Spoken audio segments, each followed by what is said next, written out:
How's my coaching changed over the past couple of years since I adapted a more ecological dynamics approach? That was a question put forward to me on Instagram. How do I feel I've changed as a coach, especially when it comes to the on-court coaching element of my sessions?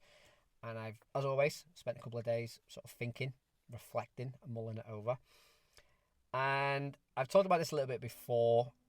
I believe now much more as a coach, I am less controlling. So I'm not always providing the answers. I'm not always providing, sometimes the games. The players have a big part in co-creation. They're helping me develop the games and the situations. I'm talking less. I'm definitely observing more. I'm definitely more attuned of what's going on. And I'm definitely more focused on players' behaviours.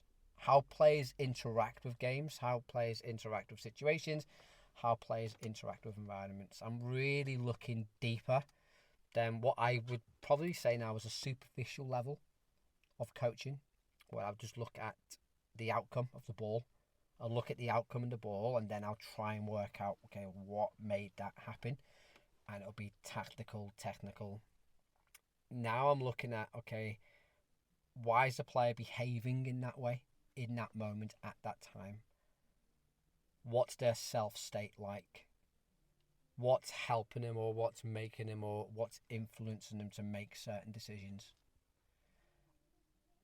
I definitely think I'm more attuned with that side of coaching now. And I think that's really important for the coach, because I'm not so much looking at the superficial stuff.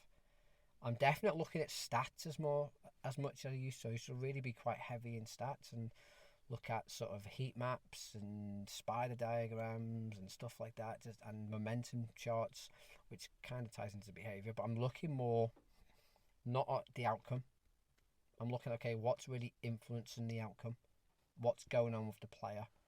And when players are interacting with practices now, I'm looking at changes of behaviour more, both positively and negatively. I think that's the biggest change. I think looking at my coaching even 18 months ago, never mind 4 or 5 years ago, before I got onto this whole approach, it was all about the outcome of the ball. How can I impact more positively the outcome of the ball or the outcome of a match? And that was going down, okay, I need to improve tactical decision making, or I have to improve the technical bit. Now it's more about, okay, can I get the player to be the best they can with what they have today? And that's a Mark Bennett saying again. A big shout always to Mark when I try and reference his work. But that's the biggest difference. Less controlling, more observing. And people, again, a misconception of me is I don't say much. I just watch. And it's true. I don't say that much. And whenever I do intervene and I do say something, I want to make sure it's impactful.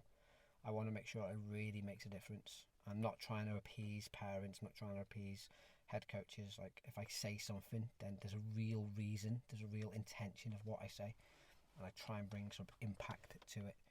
And if I don't feel I need to say anything, then I don't say anything. And sometimes I might not say anything, but I might manipulate the game or the constraints. And I'm constantly now just looking at the behaviour of the player.